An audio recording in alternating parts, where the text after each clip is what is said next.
कल्पतरुभ्यश्च कृपा सिन्धुभ्य एव च पतितानां पावनेभ्यो वैष्णवेभ्यो नमो नमः।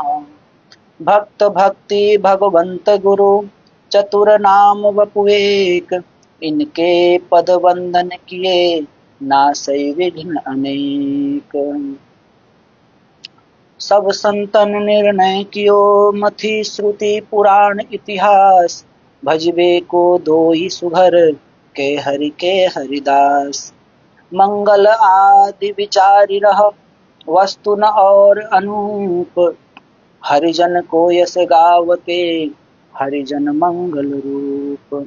अग्रदेव आज्ञा दई भक्तन को यस गाव, भवसागर के तरन को नाहिन और उपाऊ।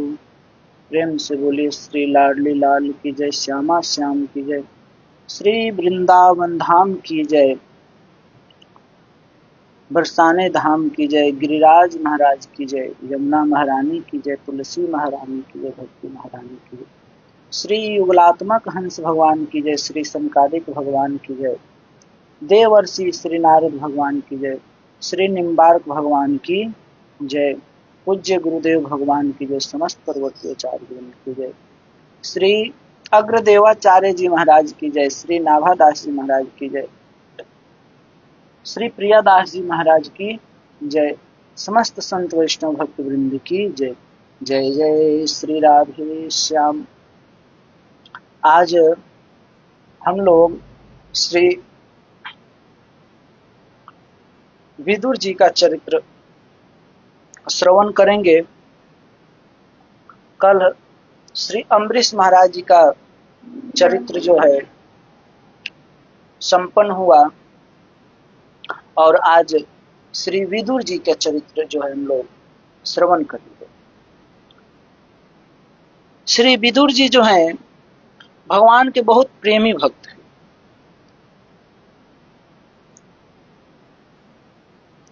ये विदुर जी जो हैं इनके चरित्र के बारे में वर्णन ये आता है कि विदुर जी जो हैं साक्षात धर्मराज के ही स्वरूप हैं, अवतार हैं।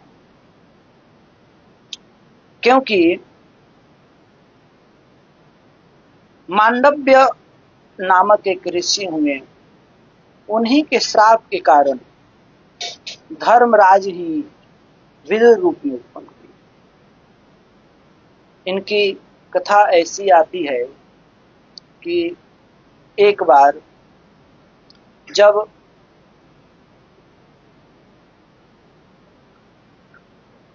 कुछ चोर जो हैं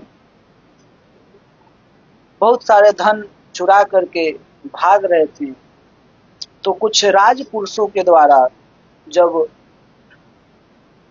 उन चोरों का पीछा किया गया तो वो चोर जो हैं जा करके मांडव्य ऋषि जो ध्यान में मग्न थे, तप कर रहे थे, ध्यान अवस्था में थे, तो उस समय वो चोर सब जाकर के अपने चुराए हुए जो सामान थे उन सभी वस्तुओं को, सामग्री को उन मांडव्य ऋषि के ही आश्रम में रख दिए और वो चोर सब भी जो है वहीं पर छिप गए। दंडवत प्रणाम महाराज, दंडवत दंडवत। तो वो चोर सब भी वहीं पर छिप गए। तो जब राजपुरुष के द्वारा जब उनका पीछा किया जा रहा था तो वो राजपुरुष जब पीछा करते हुए आए तो जब मांडव्य ऋषि के आश्रम पे पहुंचते हैं, और मांडव्य ऋषि तो अपने ध्यानावस्था में थे, उनको मालूम ही नहीं था कि कौन आया, कौन क्या कर रहा है। तो जब राजपुरुष ने मांडव्य ऋषि को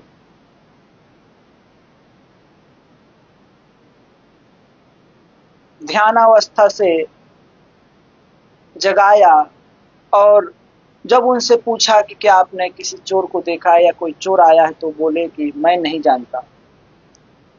तो वो चोर जो है जब उनके आश्रमों में की तलाशी करते हैं तो उसी में वो सब सामान और वो चोर भी जो है पकड़ा जाता है। तो जो सिपाही सैनिक राजपुरुष जो आए थे उन सबों को लगा कि ये मांडव्य ऋषि भी जो है इन चोरों के साथ में मिले हुए। तो सैनिक सब जो है राजपुरुष आदि जो थे वो चोर के साथ साथ उन मांडव्य ऋषि को भी ले गए राजा के पास। तो राजा जो है उन सब चोरों के साथ साथ में उन मांडव्य ऋषि को भी सूली पर चढ़ाने का निर्णय दे दिया। तो चोर सबको भी सूली पे चढ़ा दिया गया, उसकी तो तत्काल मृत्यु हो गई। लेकिन जब इनको चढ़ाया गया तो ये अपने तप के बल से उसी सूल के ऊपर बैठ करके और तप ही करने लगे, ध्यान ही करने लगे। इनकी मृत्यु नहीं हो पाई। तो ऐसे करके जब बहुत दिनों तक इसी प्रकार तप करते रहे तो राजा को जब इसकी जानकारी मिली कि वो सूल पर बैठ करके ही तप कर रहे हैं तो राजा आश्चर्यचकित हुआ और राजा को लगा कि हमने किसी सत्पुरुष, वो जो वास्तव में तपस्वी ऋषि हैं, लग रहा है हमने उनको जो है गलत मान करके और उनको हम लोगों ने ऐसा दंड दे दिया। ये बहुत अनर्थ हुआ। और फिर वो राजा आकर के उनसे बहुत क्षमा याचना करते हैं, क्षमा मांगते हैं और फिर उनको सूल पर से उतारा जा रहा है तो सूल जो चुभ गया था वो सूल निकला नहीं तो सूल को काट दिया गया और फिर उसके बाद उनको उतारा गया और वो राजा जो है बहुत क्षमा मांगा। फिर उसके बाद वो मांडव्य ऋषि जो हैं आ जाते हैं अपने आश्रम पे और फिर एक बार इस कष्ट के कारण अपराध न किए हुए भी, न करने पर भी इनको अपराध का दंड मिला, जिसके कारण ये धर्मराज के पास जाते हैं और धर्मराज से पूछते हैं कि बताओ मेरी किस गलती के कारण मुझे ये सजा मिली, क्योंकि मैंने कौन ऐसा पाप किया।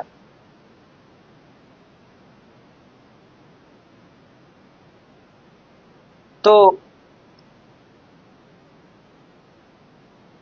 वो धर्मराज जो हैं बोलते हैं कि आपने बाल अवस्था में एक पतंग अर्थात एक जो कीड़ा होता है छोटा सा जो उड़ने वाला, उस पतंगी के पृष्ठ भाग में आपने एक सींक कहिए, एक छोटा सा कांटा कह लीजिए, उस सींक जो है आपने उसके पृष्ठ भाग में चुभो दिया था, उसी का यह फल मिला है कि आपको सूली पर चढ़ाया गया था। देखिए, जीवों के अनंत जन्मों के कर्म है। कर्म को 3 भागों में बांटा गया है। एक संचित, प्रारब्ध और क्रियमान। क्रियमान कर्म क्या है? तो क्रियमान कर्म ये जो अभी हम कर रहे हैं। और प्रारब्ध क्या है? तो जो संचित में से ही कुछ प्रारब्ध में आते हैं जिसको भोगना ही रहता है। और संचित कर्म का तो मत कहिए, संचित कर्म तो इतने हैं कि वो सुमेरु पहाड़ की तरह उसको वो है हमारे कर्म। तो इसीलिए किस जन्म में हम कौन सा कर्म किए हैं जिसकी सजा मिल रही है, ये कुछ नहीं कहा जा सकता, क्योंकि हम उस चीज को नहीं जानते, नहीं समझ पाते हैं। हम ये इसी जन्म में देखते हैं कि अरे हम कुछ नहीं किए लेकिन हमको ये कष्ट मिला। इसका कारण ये है कि जरूर हमने पिछले किसी जन्म में कोई ऐसा पाप किया है जिसके कारण हमें इस जन्म में जो है कष्ट मिल रहा है। तो इस तीनों कर्म से भी बचा जा सकता है। कब? तो कहते हैं कि जब जीव भगवान की शरणागति ग्रहण करता है, भगवान के जब शरण में जाता है, तो जीव भगवान के शरण में जाता है तो उसके शरण जाने पर ही उसके जो संचित कर्म है वो सब भस्म हो जाते हैं। अब रही प्रारब्ध, तो जो प्रारब्ध कर्म है उसको जीव जो है भोगता है, और क्रियमान कर्म जो है उसका फल इसलिए नहीं भोग पाता है क्योंकि जब वो भगवान की शरणागति ग्रहण कर लेता है तो फिर उससे क्रियमान कर्म में कोई अपराध नहीं करता है। वो जो भी कर्म करता है भगवान के निमित्त करता है, भगवान के लिए करता है, तो इसलिए फिर उस क्रियमान कर्म का फल भी जीव जो है नहीं भोगता है। तो इस प्रकार से जो है यदि हम भगवान की शरणागति ग्रहण करें तो फिर हम इन तीनों कर्मों से जो है, कर्म के बंधन से जो है मुक्त हो सकते हैं, अन्यथा नहीं मुक्त हो सकते हैं, क्योंकि हमारे इतने अनंत अनंत जन्मों के कर्म हैं कि जिसका वर्णन नहीं कर सकते हैं। तो वही इनके ऐसे ही आता है भीष्म जी के बारे में। भीष्म जी पूछते हैं कि प्रभु हमने कौन ऐसा कर्म किया है। वो अपने कुछ जन्म के बारे में बताते कि कुछ जन्म तक की स्मृति उन्हें है कि इतने जन्म तक जो है मैंने कोई ऐसा पाप नहीं किया जिसके कारण मुझे ये सजा मिली, जो वो सैया पर, बाणों की सैया पर जो लेटे थे। तो भगवान कहते हैं कि आपने इस जन्म में, कोई जन्म बताए कि इस जन्म में आपने एक मरे हुए सर्प को, एक सर्प को जो है, मरे हुए नहीं, एक सर्प को जो है उठा करके और फेंका तो वो नुकीले कांट पर जो है जा करके पड़ गया और उसके सारे अंग में जो है वो कांटा चुभ गया और उसकी मृत्यु हो। उसी का जो है ये आपको इस जन्म में ये फल मिल रहा है। तो भैया कर्म की गति कैसी होगी ये भगवान ही जानते हैं, लेकिन जीव यदि भगवान की शरणागति ग्रहण कर लेता है तो फिर उस जीव के जो यदि भगवान के शरण ग्रहण कर लेते हैं उनको इतना जो है सहने की शक्ति प्रदान होती है भगवान की कृपा से कि वो अपने प्रारब्ध कर्म को जैसा भी है उसको वो भोगता है और क्रियमान कर्म में कभी गलत नहीं करेगा जिसके कारण इस कर्म का भी फल उसे मिले। तो प्रारब्ध से भी वो इस जन्म में प्रारब्ध को भोग लेगा, क्रियमान का फल उस पर इसलिए नहीं पड़ेगा क्योंकि जो भी कर्म करे भक्त भगवान के लिए करता है, भगवान की प्रसन्नता के लिए करता है, अपने लिए नहीं करता है या पाप पुण्य के लिए नहीं करता है। यदि हम पाप पुण्य के लिए करेंगे तो फिर हमें पाप और पुण्य भोगना पड़ेगा, लेकिन वही कर्म निष्काम भाव से यदि हम भगवान की प्रसन्नता के लिए करें तो फिर उस क्रियमान कर्म का फल हमें नहीं भोगना पड़ेगा। और संचित कर्म जो है भगवान के शरणागत होने से ही संचित कर्म सभी जो है नष्ट हो जाते हैं। तो अब देखिए ये मांडव्य ऋषि को किस जन्म का कर्म मिला, कर्म का फल मिला जिसके कारण इनको सूली पे चढ़ाया गया था। तो जब धर्मराज बोले कि आपने बाल्य अवस्था में ऐसा कर्म किया कि एक पतिंगे के पृष्ठ भाग में आपने जो है किसी नुकीले सीख आदि से जो है उसको उसके पृष्ठ भाग में छेद कर दिया जिसके कारण जो है आपको ये फल मिला है। तो मांडव्य ऋषि जो हैं बहुत क्रोध में आते हैं और कहते हैं कि एक तो मैं बाल्य अवस्था में धर्मशास्त्र का ज्ञान नहीं होता, और दूसरे तुमने इस थोड़े से अपराध के लिए मुझे इतना बड़ा दंड दिया, मैं तुम्हें श्राप देता हूं।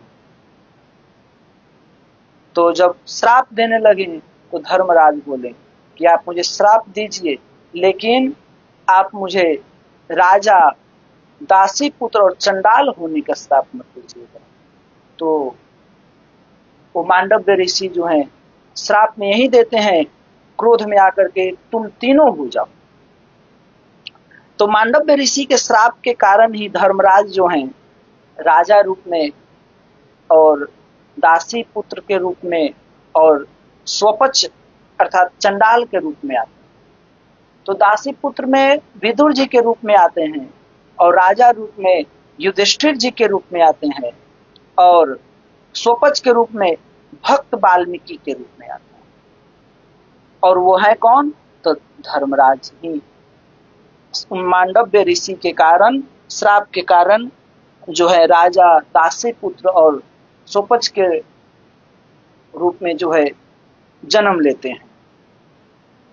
तो वहीं धर्मराज जो है दासी पुत्र के रूप में जो है विदुर जी के रूप में जन्म ग्रहण करते हैं। जब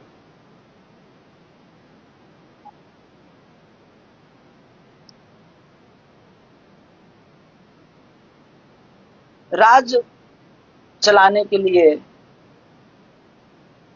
जब कुरु वंश में जब कोई नहीं था, तो सत्यवती ने व्यास जी को बुलाया, और व्यास जी के द्वारा जो है नियोग विधि के द्वारा जो अंबिका की दासी थी, उन अंबिका की दासी के गर्भ से जो है महात्मा विदुर जी का जन्म होता है। ये विदुर जी जो है धर्म, अर्थ, काम, मोक्ष, स्वार्थ, परमार्थ, इन सभी का जो है सम्यक प्रकार से इनको सब चीज का बोध था, नीति आदि सबका बोध था। और ये विदुर जी जो हैं आत्म कल्याण को ही अपना परम लक्ष्य मानते थे, क्योंकि कहा गया है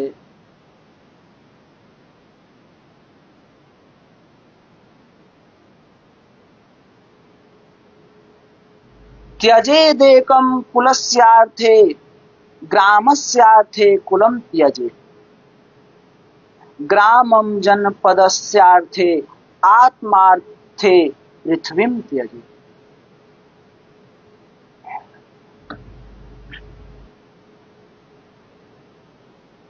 कहते हैं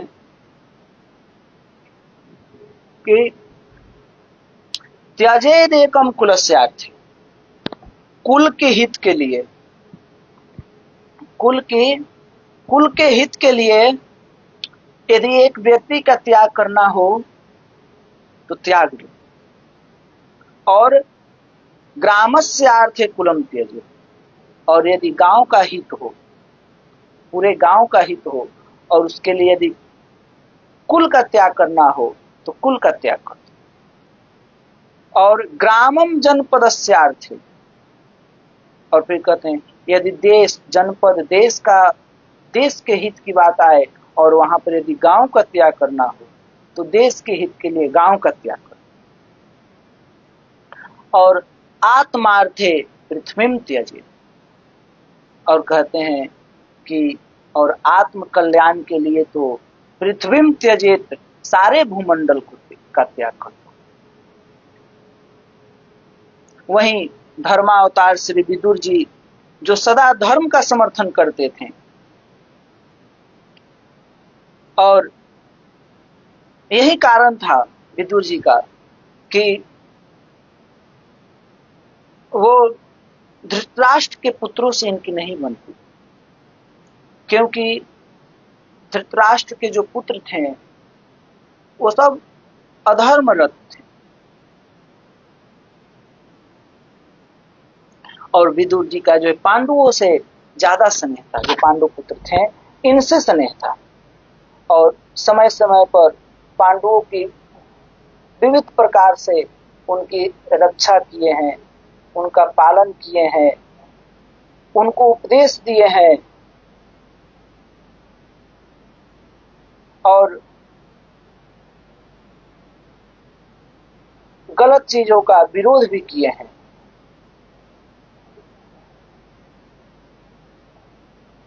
तो इनका चरित्र आप सब लोग जानते ही होंगे। तो इन्हीं के चरित्र, एक विशेष चरित्र को जो है प्रियादास जी इस भक्तमाल में जो है इनके एक विशेष चरित्र का वर्णन करते हैं। क्या कहते हैं प्रियादास जी? कहते हैं क्योंकि विदुर जी जो है, भगवान विदुर जी और विदुरानी भगवान श्री कृष्ण के परम प्रेमी भक्त हैं। तो भगवान श्री कृष्ण और विदुर और विदुरानी के एक प्रेम का मधुर प्रसंग का जो यहाँ पर वर्णन करते हैं।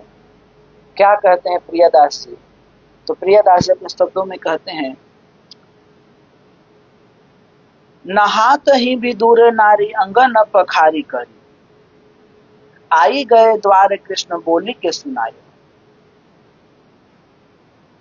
जब भगवान श्री कृष्ण कौरव और पांडवों की संधि स्थापना के लिए जब शांति दूत बन करके जब दुर्योधन के यहाँ आते हैं, तो जब दुर्योधन के यहाँ शांति दूत बन के जब हस्तिनापुर आते हैं, तो दुर्योधन जो है उनकी स्वागत की बड़ी भारी तैयारी की थी। श्री कृष्ण भीष्म द्रोण धृतराष्ट्र आदि से मिलकर दुर्योधन के आग्रह पर उसके महल में गए। उस समय दुर्योधन के हृदय में प्रीति का अभाव होने पर ऊपर से बहुत बहुत प्रेम का प्रदर्शन करते हुए वो श्री कृष्ण को भोजन के लिए आमंत्रित किया, परंतु भगवान श्री कृष्ण जो है उनके इस निमंत्रण को स्वीकार नहीं करते। जब स्वीकार नहीं करते हैं तब दुर्योधन पूछता है कि आप मेरे निमंत्रण को क्यों नहीं स्वीकार करते? तो भगवान कहते हैं, भगवान क्या कहते हैं? महाभारत में कहा गया है, संप्रीति भोज्यान्यन नानि अपाद भोज्यानि वा पुनः न च संप्रियसे राजन न चैवापद गता वयम। भगवान कहते हैं कि हे दुर्योधन, किसी के घर का अन्न संप्रीति भोज्यान, यदि किसी के घर का अन्न या तो प्रेम के कारण खाया जाता है, किया जाता है, अथवा आपद भोज्यानि हुआ, अथवा आपत्ति पड़ने पर ही भोजन किया जाता है। न च संप्रियते राजन और न चैव आपद गता।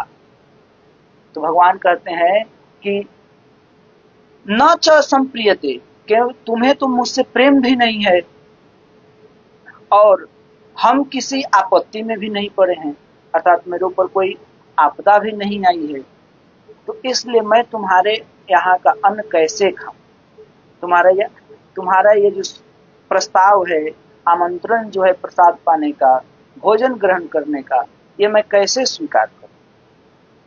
क्योंकि कहा गया है, द्वैविध भोजन की जो राजा विपत्ति परी के प्रीति, तेरी प्रीति न मोही आपदा यही बड़े विपत्ति। ऊंचे मंदिर कौन काम के, कनक कलश जो चढ़ाए, भक्त भुवन में जो बसत हुए, यद्यपि तृण करी छाए। कहते हैं कि यदि बड़े बड़े भुवन ही हो, उस पे सोने का कलश ही चढ़ाया गया हो, लेकिन भक्त भवन में जो बसत हैं, भगवान कहाँ बसते हैं? भक्तों के भवन में, जहां वो तृण के ही क्यों न छाया हुआ हो, तृण का ही घर क्यों न हो, खरपात का ही घर क्यों ना हो, भगवान उसमें बसते हैं। तो भगवान कहते हैं कि यहाँ और भी कारण है। महाभारत में यहाँ बताते हैं कि और भी कारण है। क्या कि एक तो मैं यहाँ दूत बनकर आया हूँ, और दूत और नियम ये कहता है कि दूत अपना प्रयोजन सिद्ध होने पर ही भोजन और सम्मान जो है स्वीकार करता है। तो तुम भी मेरा उद्देश्य सिद्ध हो जाने पर ही मेरा और मेरे मंत्रियों का सत्कार करो, क्योंकि अभी मेरा उद्देश्य जो है सिद्ध नहीं हुआ है। और तीसरा कारण ये कहते हैं, द्विषदन्नम न भोक्तव्यम द्विशतम नैव भोजयेत पांडवान द्विशसे राजन मम प्राणा ही पांडवा। भगवान कहते हैं कि द्विशद अन्नम न भोक्तव्यम, करें कि यदि जो द्वेष रखता हो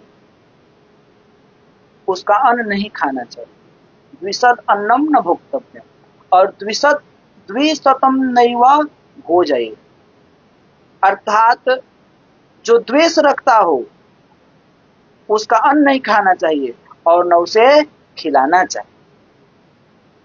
तो हे राजन, हे दुर्योधन, पांडवान द्विशसे राजन, हे राजन तुम तो पांडव से द्वेष रखते हो, मम प्राणा ही पांडवा, और पांडव जो है मेरे प्राण हैं।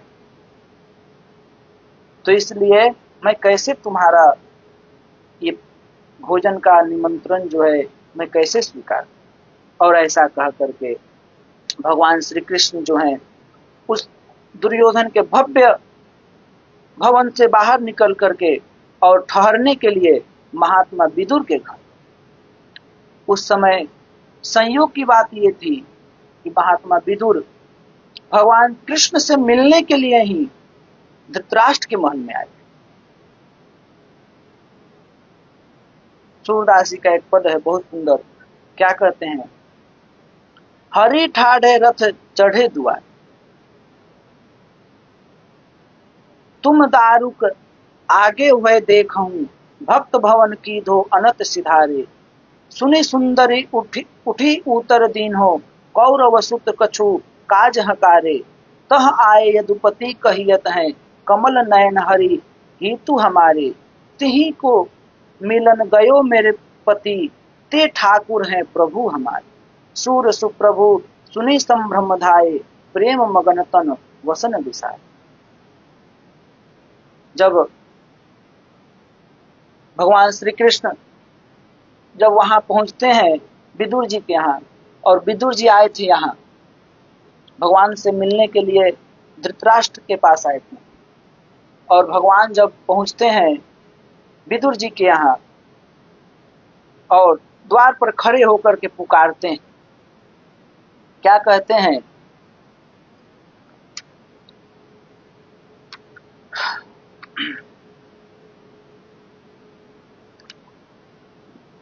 खोलो विदुर जी पट कृष्ण एवं रटने लगे, भव बंध मानो विदुर के तत्काल ही कटने लगे। भगवान खोलो कह रहे, यह बंध गयो किस डोर से, सत प्रेम की जंजीर से जकरे हुए चहुओं से। भाव देते हैं कि भगवान कह रहे हैं कि खोलो विदुर जी, हे विदुर जी आप पट खोलो। भगवान ऐसा कहने लगे तो समझो मानो भव बंधन मानो विदुर के तत्काल ही कटने लगे, मानो कि विदुर जी के भव बंधन जो है वो खत्म होने लगे। भगवान खोलो कह रहे हैं, यह बंध गए किस डोर से। भगवान किस डोर से बंध गए, कह रहे हैं कि द्वार को। सत प्रेम की जंजीर से जकरे हुए चहुं ओर से, भगवान प्रेम की डोर से बंधे हुए हैं, इसीलिए कह रहे हैं कि द्वार को। नहीं तो भगवान तो कहाँ नहीं है, सर्वत्र है, उनको कहाँ जाने आने की आवश्यकता है। इसलिए प्रियादास जी कहते हैं, तो जब भगवान वहां पहुंचते हैं और जब द्वार खटखटाते हैं तो उस समय विदुरानी जो है एक ही वस्त्र को लपेटे हुए स्नान कर रही थी। तो प्रियदास जी कहते हैं, नहात ही विदुर नारी अंगन पखारी करी, आए गए द्वार कृष्ण बोली के सुनायो। तो जब विदुरानी जी जब स्नान कर रही थीं और जब भगवान श्री कृष्ण के मधुर आवाज को जब सुनती हैं तो मानो हर्ष से भरी हुई मतवाली होकर हो गई और वो अपने शरीर की शुद्ध बुद्ध भूल गई। जो स्नान कर रही थी, इस स्नान करने वाली बात को भूल गई और शरीर का भान नहीं रहा। और उसी अवस्था में वैसे ही आती हैं और पट खोलती, नहात ही विदुर नारी अंगन न पखारी करी, आए गए द्वार कृष्ण बोली के सुनाए। क्योंकि बिरहिन के श्रवण न परे, जो प्रीतम के बैन, सुधि बिसरे तन भवन की ऐसे आवत। जो प्रेमी होते हैं ना, वो अपने प्रियतम के जब बैन को सुनते हैं तो वो सब शुद्ध बुद्ध भी खो जाते हैं कि हमारे प्रीतम जो है हमें आवाज दे रहे हैं। तो यहाँ विदुर जी और विदुरानी के प्रीतम कौन है? भगवान है, क्योंकि इष्ट वही है उनके।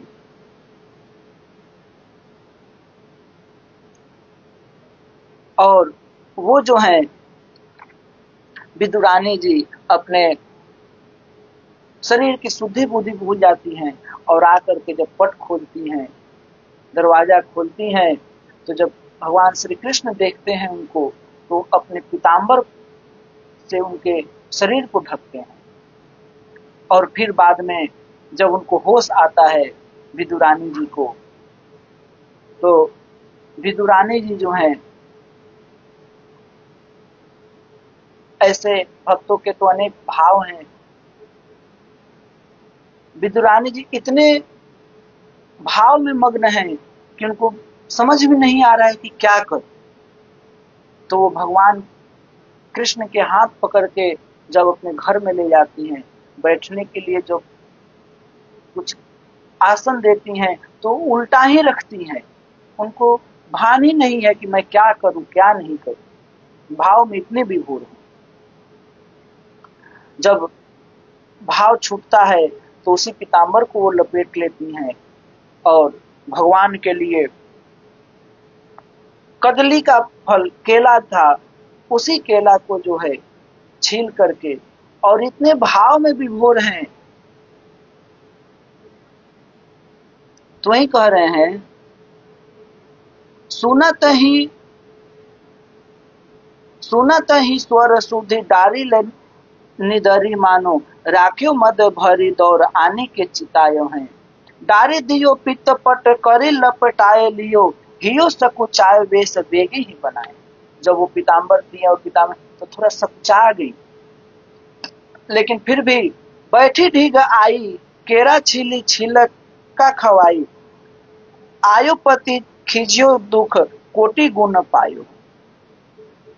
और वो प्रेम में इतने भाव विभोर हैं कि भगवान श्री कृष्ण को केला छील रही हैं और केला नीचे फेंक रही है और छिलका दे रही है, और भगवान श्री कृष्ण उस छिलका को ही खा रहे हैं।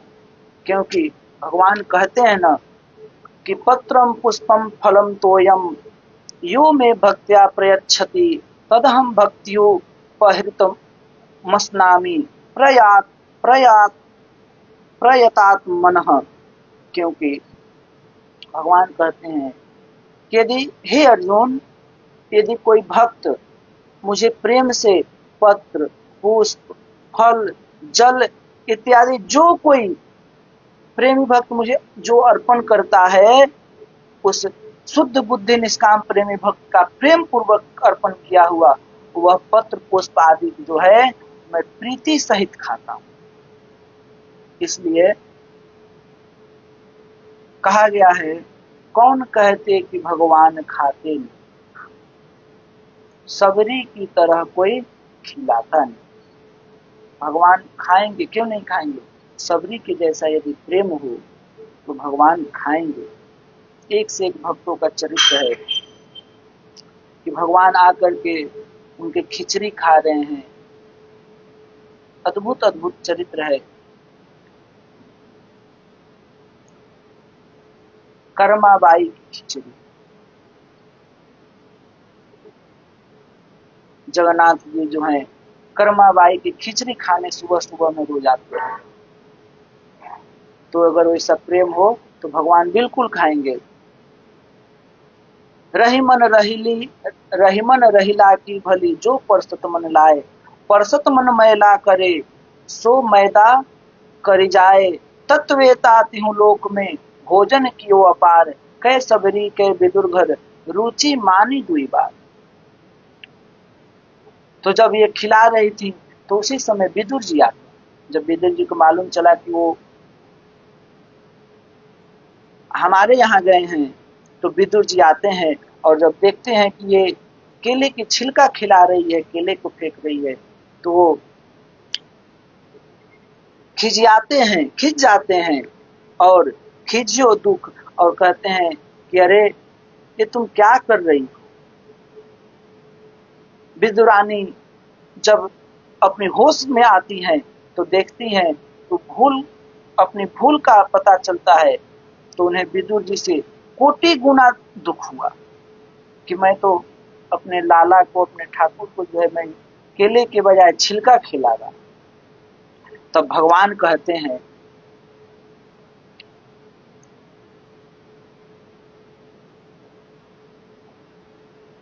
आगे प्रियदास जी क्या कहते हैं।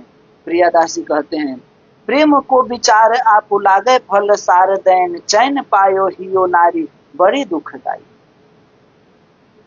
बोले रिझ श्याम तुम कीनो बरो काम, ए पे स्वाद अभिराम वैसी वस्तु में न पाई है। तिया सकुचाए कर काटी डारो हाय प्राण, प्यारे को खवाई छिली छिला का न भाई है। हित ही के बातें दो पार पावे नहीं को, निकी के लड़ावे सोई जाने यह गाई। कहते हैं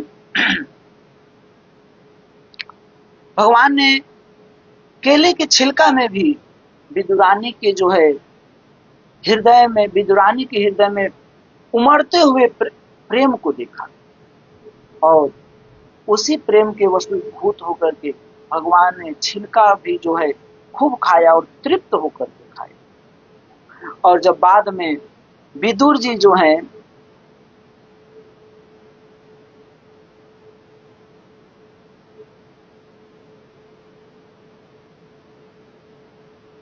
तो जब विदुर जी ने विचार किए कि प्रेम वश बेसुध होकर ही भूल से उसने छिलका भी खिलाए और इन्होंने खा भी लिया।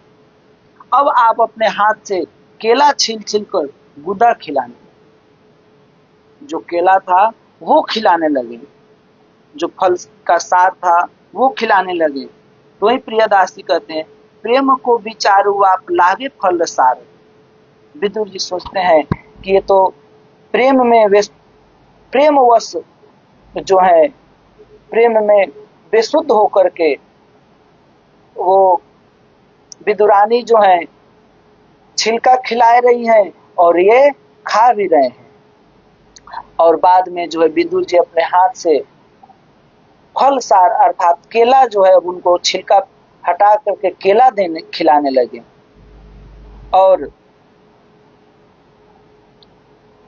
जब खिलाने लगे और फिर उसके बाद जो है रसोई वगैरह भी तैयार करते हैं और भगवान को बड़े प्रेम से पवाते हैं। तब जाकर के इनके मन में कुछ शांति आई। तो ही कह रहे हैं प्रेम को विचार आप लागे फल सार दैन, चैन पायो हियो नारी बड़ी दुखदाई। भगवान से कहते हैं विदुर जी कि प्रभु यह स्त्री बड़ा दुख देने वाली है जिसने आपको छिलके खिला। तो भगवान क्या कहते हैं, भगवान कहते हैं जब भगवान कहते हैं तो विदुरानी जो संकोच में थी कि अरे मैंने ठाकुर को जो है छिलका खिलाया, तो जब भगवान बोलते हैं तब विदुरानी के मन का जो संकोच था, उनके मन में जो संकोच भरा हुआ था, वो संकोच दूर होता है और विदुर जी संकुचित हो जाते हैं। तो भगवान क्या कहते हैं, कर रहे हैं, बोले रिझ श्याम तुम कीनो बड़ो काम एपे, स्वाद अभिराम वैसी वस्तु में न पाई। कहते हैं कि हे काका श्री, हे काका जी, हे विदुर काका जी, आपने यह बड़ा भारी काम किया कि मुझे फलसार अर्थात केला खिलाया, परंतु जैसा स्वाद उस वस्तु में था वैसा इसमें नहीं। अर्थात जैसा स्वाद केले के छिलका में था वैसा स्वाद इसमें नहीं। ऐसा ये मत कोई ये न सोचे कि भगवान को इसमें स्वाद नहीं मिल रहा है। ये तो विदुरानी के मन में जो संकोच था, उस संकोच को दूर करने के लिए ऐसा कहा। और फिर तो जब विदुर जी को भी संकोच हुआ कि क्या मैं केला खिलाया, इसमें ऐसा स्वाद नहीं है, तो इसके लिए भगवान फिर क्या कहते हैं, कहते हैं तिया सकुचाई कर काटी डारो हाय, प्राण प्यारे को खवाई छिल छिल का न भाई। कहते हैं कि वैसी वस्तु तो मैंने कभी नहीं पाई। विदुरानी जो संकुचित होकर कह रही थी, हाय मैं क्या करूं, इन हाथ को काट डालूं जिनसे अपने प्राण प्यारे लाल को मैंने छिलके खिलाए, छिलके प्रभु को कैसे लगे होंगे, यह बात मुझे अच्छी नहीं लगी। तो प्रियदास जी कहते हैं कि विदुरानी जी का छिलके खिलाना और विदुर जी का केला का फलसार खिलाना, ये दोनों बातें प्रेम की ही है, उसका कोई पार नहीं पा सकता।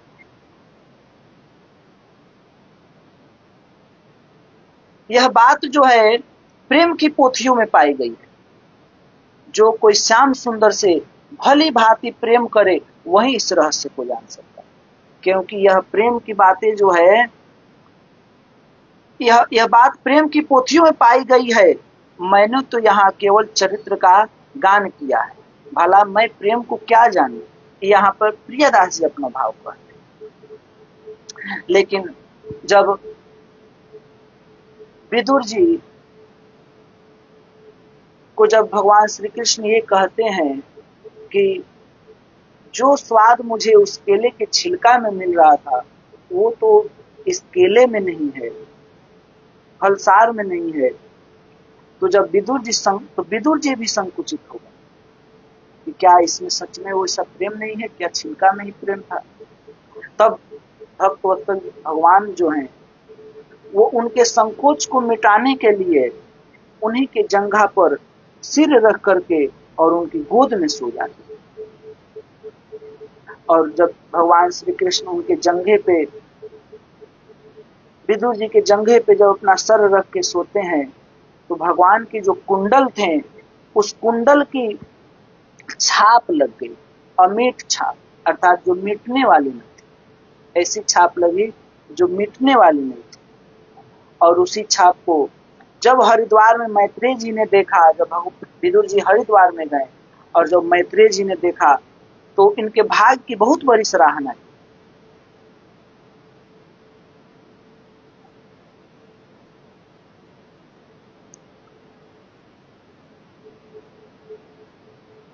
जो जाने माने सोई, माने क्यों बिन जान, पीर प्रसूति की कहा जानत बांझ अजान।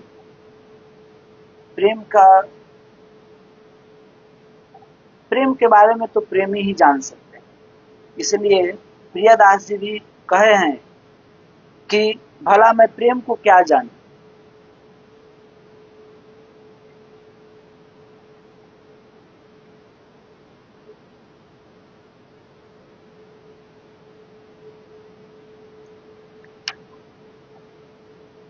श्री विदुर जी कहते हैं, न सा सभा यत्र न संति, विदुर नीति में सब कहा गया है। न सा सभा यत्र न संति, वृद्धा वृद्ध न ते ये न वदन्ति धर्मम नासौ धर्मौ यत्र न सत्यमस्ति न तत्सत्यम यच्छलेनाभ्युपेतम। विदुर जी कहते हैं कि जिस सभा में बड़े बूढ़े नहीं न हो वह सभा नहीं, और जो धर्म की बात न कहे वो बूढ़ा नहीं।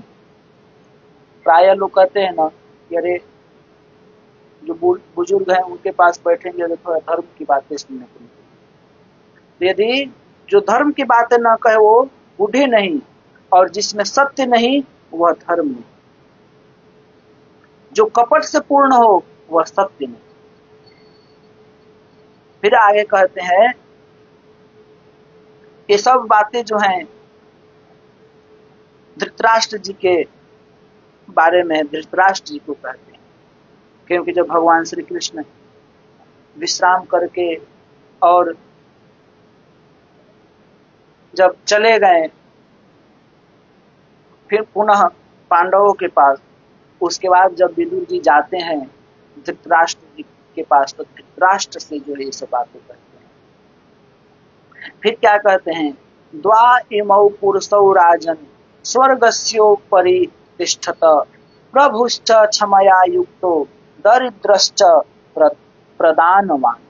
कहते हैं हे राजन, दो प्रकार के पुरुष स्वर्ग के भी ऊपर स्थान पाते हैं। कौन? तो कह रहे हैं प्रभुश्च क्षमया युक्तो, अर्थात जो शक्तिशाली है और शक्तिशाली होने पर भी जो क्षमा करने वाला है। शक्ति तो है लेकिन उस शक्ति का उपयोग किसी निर्बल पर नहीं दिखा रहा है। यदि किसी से गलती हो गई है और शक्ति होते हुए भी यदि उसको क्षमा कर दे रहा है तो कह रहे हैं कि ये स्वर्ग के ऊपर के स्थान पाते हैं। और निर्धन होने पर भी दान देने वाला, जो निर्धन होते हुए भी दान देता है, ऐसा। फिर कहते हैं द्वावंभसी निवेष्टव्यौ गले वध्वा दृढ़ाम शिलाम धनवन तमदातारम दरिद्रम चा तपस्विनम। कहते हैं कि धनवन अर्थात जो धनवान होने पर जो दान न करे, और दरिद्रम च अतपस्विनम, और जो दरिद्र होने पर तप न करे, ऐसे व्यक्ति को जो है इन दो प्रकार के मनुष्यों को अपने गले में मजबूत पत्थर बांध करके, इनके गले में मजबूत पत्थर बांध करके पानी में डुबो देना चाहिए। फिर कहते हैं त्रीणानि भूमिरुदकम वाक चतुर्थी च सुनृता सतामेतानि गेहेषु नुच्छिद्यन्ते कदाचन। कहते हैं कि जो सज्जन होते हैं, सज्जन पुरुष, उन सज्जन पुरुष के यहाँ चार चीज की कमी नहीं। क्या? तो तृणानि भूमि उदकम वाक, अर्थात तृण का आसन और भूमि जल और चौथी मधुर वाणी। इस सज्जन के घर में जो इन चार चीजों की कभी कमी नहीं। एक बार जब धृतराष्ट्र को निद्रा नहीं आ रही थी रात्रि में, तब उन्होंने रात्रि में विदुर जी को बुलाकर उनसे शांति का उपाय पूछा। तब विदुर जी ने धृतराष्ट्र को धर्म और नीति का जो सुंदर उपदेश दिया, वही सुंदर उपदेश जो है विदुर नीति के नाम से प्रसिद्ध हुआ।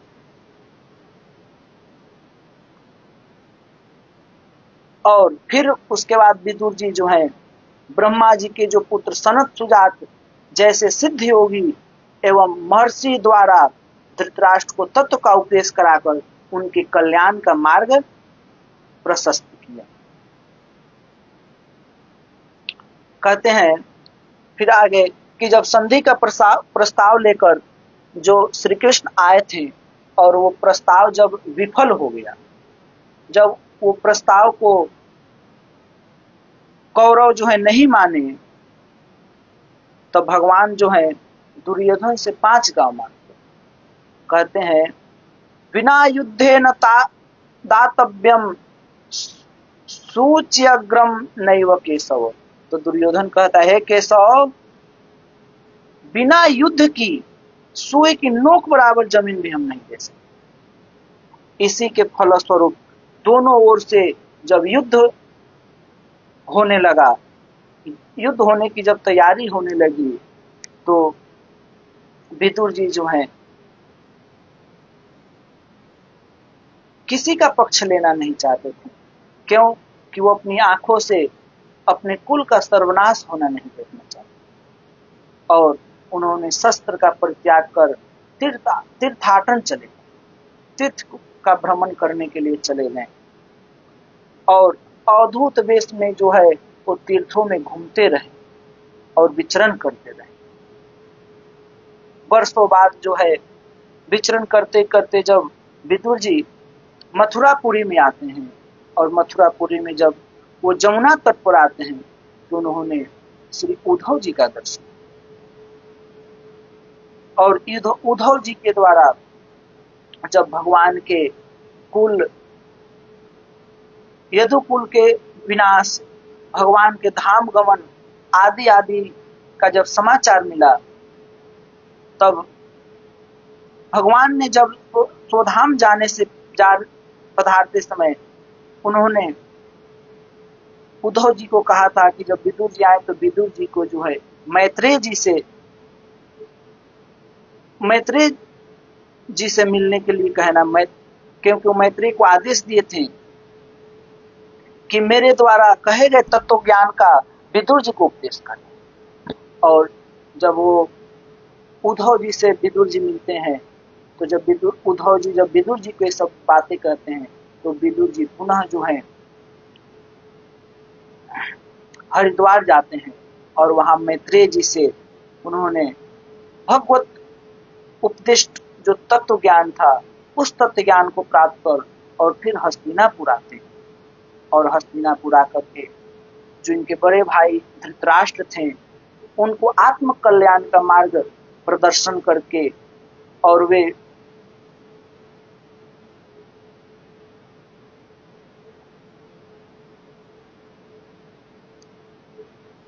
प्रदर्शन करके उनके नेत्र को खोलें, अर्थात वो जो माया में अभी फंसे थे, संसार के विषयों में फंसे थे, उनके इस नेत्र को खोलें, और फिर गंधारी के साथ विदुर जी, धृतराष्ट्र और गंधारी तीनों जो है वन को जाने का निश्चय किए, और विदुर जी भी जो उनके साथ चले गए। कुछ काल बाद जब धृतराष्ट्र और गंधारी जब परलोक सिधार गए, तो विदुर जी ने घोर तप किया, और घोर तप करने का व्रत लिया, और वे निराहार जो हैं जंगल में रह करके व्रत करने लगे।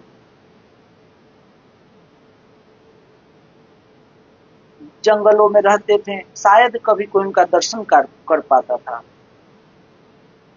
जब कुछ समय बाद जब युधिष्ठिर जी कुछ अपने समस्त परिवार और कुछ सेना को लेकर के जब वन में विदुर जी को खोजने गए, जब विदुर जी बहुत जटाजूट हो गया था, शरीर जो है सूख गया था, और दिगंबर भेष में रहते थे। तो जब वो देखे उनको युधिष्ठिर जी, तो दौड़ करके पुकारने लगे, अपना नाम बताकर, और घोर जंगल में पहुंचकर विदुर जी एक वृक्ष का सहारा लेकर स्थिर भाव से खड़े। और जब युधिष्ठिर जी ने विदुर जी का शरीर जो अस्थि मात्र रह गया था, वे बड़ी कठिनाई से जो पहचान में आते थे, तो युधिष्ठिर ने उनके सामने जाकर उनकी पूजा की, और विदुर जी समाधिस्थ होकर अपने निर्निमेष नेत्रों से युधिष्ठिर की ओर देखने लगे, अतः हल्के नेत्रों से उनकी ओर देखने लगे। और इसके बाद वो अपने योग बल से अपने अंगों को जो है विदुर जी युधिष्ठिर के अंगों में, इंद्रियों को उनके इंद्रियों में तथा अपने प्राण को उनके प्राणों में मिलाकर उनके शरीर में प्रवेश कर।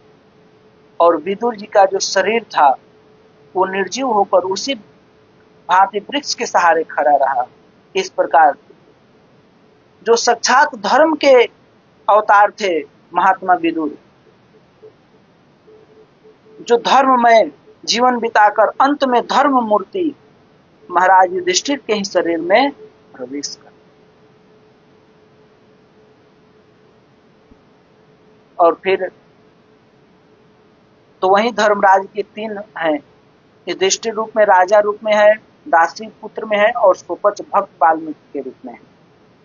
तो इस प्रकार जो है हम लोग संक्षेप में ही श्री विदुर जी के चरित्र का श्रवण किए। अब कल जो है हम लोग श्री सुदामा जी के चरित्र का श्रवण करेंगे। कल से सुदामा जी का चरित्र थोड़ा बड़ा है, कल से जो है श्री सुदामा जी के चरित्र का श्रवण करेंगे। प्रेम से बोले श्री विदुर महात्मा विदुर जी की जय। भक्त और भगवान की जय। श्री वृंदावन धाम की जय, बरसाने धाम की जय, नंदगांव की जय, गिरिराज महाराज की जय, यमुना महारानी की जय, तुलसी महारानी की जय, भक्ति महारानी की जय, लाडली लाल की जय, श्यामा श्याम की जय, श्री उलात्मक हंस भगवान की जय, श्री संकादिक भगवान की जय, देवर्षि श्री नारद भगवान की जय, श्री निम्बार्क भगवान की, पूज्य गुरुदेव भगवान की जय। समस्त